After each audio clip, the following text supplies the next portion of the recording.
Nah, itu pasti nanti akan timbul pertanyaan begitu, Pak. Makanya saya tadi sempat katakan jangan menilai bahwa orang yang meninggalnya ketabrakan atau dibunuh berarti su'ul khatimah. Karena semua sahabat Nabi, terutama yang khulafaur rasyidin yang tiga afdolus sahabah, sahabat yang paling afdol itu kan 4. Dari semua sahabat yang paling afdol 4 dalam satu riwayat. Yang ketiga nih wafatnya dibunuh. Yang ketiga, yang satu wafatnya sakit, yaitu Abu Bakar Siddiq. Yang sisanya dibunuh. Sayyidina Umar ketika jadi imam sholat, Sayyidina Utsman ketika di rumah siapa saya lupa, karena saya nggak terlalu pakar sirah Nabi. Terus yang terakhir Sayyidina Ali ketika berangkat sholat subuh oleh Abdurrahman bin Sakhr. Pertanyaannya, apakah sahabat-sahabat Nabi yang dapat gelar Al-Mahdiyin gitu loh, gelarnya Al-Mahdiyin yang senantiasa diberi petunjuk. Kalau kita kan belum tentu. Kalau kita mah kebanyakan ngaku Imam Mahdi itu begitu. Jadi bukan Mahdiyin. Sahabat yang diberikan petunjuk saja dan dijamin oleh Rasulullah wafatnya begitu, Pak. Apakah itu indikator wafat baik atau tidak? Saya selalu katakan, orang yang wafatnya meninggalnya dalam keadaan sujud, ruku, di majelis taklim, lagi qori, lagi ceramah, kan banyak ya. Ada lagi ceramah, buk jatuh. Ada lagi qori, jatuh. Yang belum lama itu di Jakarta, ustazah siapa lagi baca Yasin atau baca itu terus meninggal. Ini kalau yang saya amati, Pak, dari beberapa literasi, itu wafat husnul khotimah tapi level bawah. Level kelas cerek. Tapi paling tidak masih husnul khotimah lah begitu maksudnya. Itu tanda husnul khotimah tapi level kelas umum. Bukan kelas menengah, bukan kelas tinggi, tapi kelas yang bawah, masih level bawah. Kenapa? Karena kalau levelnya tinggi, itu ujiannya lebih berat, Pak. Saya kasih contoh.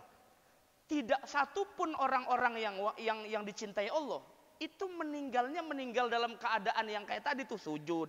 Saya tanya, Nabi Muhammad meninggalnya sujud enggak? Enggak, Pak. Enggak. Meninggalnya lagi ngapain? Ya sakit, Pak, lagi berbaring sakit gitu loh. Terus mereka yang meninggalnya sujud lagi Korean atau lagi apa itu lebih mulia dari Nabi? Enggak. Saya kasih contoh lagi. Imamuna Asy-Syafi'i. Imam Syafi'i wafatnya sakit, mohon maaf. Duburnya keluar darah, Pak. Setiap ngajar ngaji selalu digotong muridnya ke rumah. Tapi nggak pernah ninggalin ngajar. Selalu keluar darah. Sakit pedih, Pak. Makanya orang tuh semakin dicintai Allah, semakin berat ujiannya sampai wafat. Sampai wafat, Pak. Siapa lagi? Banyak cerita. Ada seorang ulama besar namanya Suhrawardi. Kan bukan Syahruwardi, itu Kiai Syahru Al-Mansuriyah. Syahruwardi. Ini mah Suhrawardi. Suhrawardi itu ada Abu Najib Suhrawardi, ada Syihabuddin Suhrawardi, ada Suhrawardi Al-Maktul. Ulama dulu namanya banyak, ya. Mungkin karena satu kota Suhraward gitu ya, satu kota. Nah, itu Suhrawardi, Pak, meninggalnya dipancung palanya. Siapa yang meragukan kezuhudan Suhrawardi? Soleh, pinter, baik, matinya dipancung palanya. Pertanyaan saya, apa begitu yang disebut su'ul khotimah? Enggak. Ternyata level orang yang dicintainya Allah tinggi, wafatnya malah begitu, Pak. Wafatnya malah begitu. Makanya dulu, ini kalau bahasa sederhana di pesantren namanya wali sebetulnya. Wali itu bukan wali murid. Saya kan sering kali bilang, wali itu bukan kebal bacok, bukan. Itu debus. Wali itu bukan jalan di atas kabel, itu tikus. Wali itu bukan jalan di atas bara, limbat lebih paham yang begituan. Bukan. Wali itu orang yang hatinya bersih, soleh, nggak memandang bulu siapa manusia, tetap kasih sayang, ibadah kepada Allahnya konsisten. Itu namanya wali Allah. Orang yang begini biasanya sedikit yang wafatnya dalam keadaan sujud, kebanyakan wafatnya dalam keadaan susah. Contoh, dulu ada orang yang ustadz yang terkenal di Indonesia, Ustadz Jeffrey Al-Bukhari, Pak. Saya aja bingung itu, Pak. Saya bingung. Saya sebagai santri gitu ya bingung. Kok ada ya? Ustadz yang dulu punya pengalaman, catatan pengalaman yang badung gitu loh. Kemudian dapat hidayah dari Allah. Emang mendingan begitu sih, badung dulu baru baik begitu, daripada baik dulu baru badung. Itu bahaya itu. Bisa suul khotimah yang begitu tuh. Ya. Jadi kemudian tenar segala macam, wafatnya itu kan tabrakan Pak di Pondok Indah. Ya. Yang saya bikin sedih itu Pak, sebetulnya bukan persoalan ujeknya, saya kenal juga kagak. Pernah ngopi juga enggak, bukan itunya. Kok bisa sebanyak itu orang yang nganter jenazahnya? Coba deh. Kok bisa sebanyak itu orang mengiringi jenazahnya sampai makam? Kalau bukan itu orang betul-betul dicintai Allah. Ini kadang ada orang giring mayat berdua doang. Itu juga berebutan, udah lu aja. Enak, udah lu aja. Gua kagak mau, udah lu aja. Begitu. Kadang-kadang ciri orang husnul khotimah banyak yang nganter Pak. Banyak yang nganter. Lautan manusia menggiringi kematian Kiai Haji Hashim Mujadi. Gus Dur Pak. Masya Allah, lautan manusia. Orang sampai naik-naik pohon buat acara pemakaman. Lah orang sini, orang Polres Pelawat, nggak ada yang sampai naik pohon. Sampai ngeliat orang dikuburin kagak ada, goroh, nggak bakal ada. Guru sekumpul Pak, Kiai Haji Muhammad Zaini Abdul Ghani Martapura, wafatnya komplikasi. Komplikasi apa kompilasi? Kompilasi album ya. Komplikasi. Sakit gula, diabetes apa, pedih sakitnya Pak. Wafatnya pedih. Apakah itu suul khotimah? Jadi maksud saya, yang wafatnya dalam keadaan sujud, lagi sedekah terus wafat, lagi ini, itu husnul khotimah betul, tapi level kelas bocah, masih bawah. Yang tingginya itu yang pedih-pedih. Kenapa?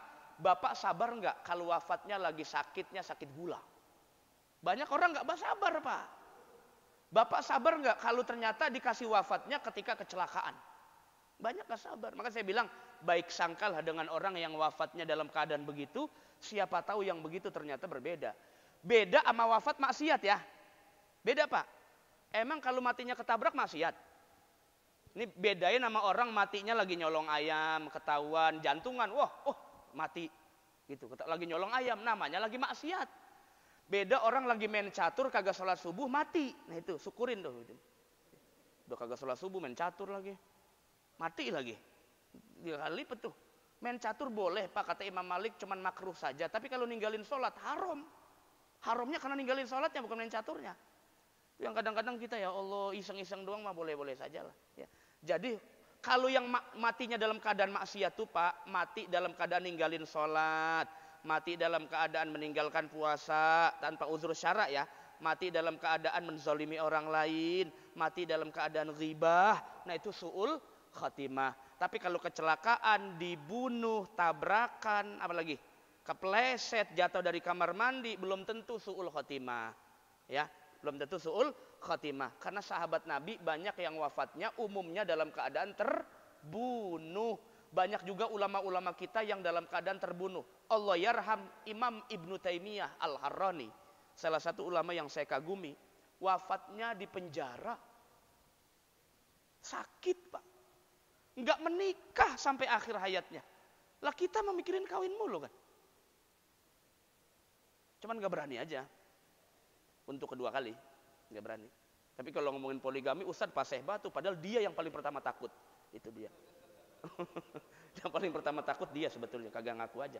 Imam Ibnu Taimiyah wafatnya dalam keadaan di penjara, diiringi oleh 2 muridnya, kesayangannya. Pertama Ibnu Qayyim, kedua Ibnu Katsir, bukan Ibnu Hajar, Ibnu Katsir. Makanya Ibnu Katsir bilang dalam tafsir dan juga riwayatnya, saya sedih kehilangan guruku yang luar biasa, Syekhul Islam. Saya masih ngomong Syekhul Islam loh, karena saya pengagum berat Ibnu Taimiyah. Walaupun saya Syafi'i, dia Hambali. Beliau Hambali. Ya. Wafatnya tragis Pak, dalam penjara. Apakah suul khotimah? Nanti enggak juga ya. Jadi begitu Pak. Wallahu a'lam bishawab.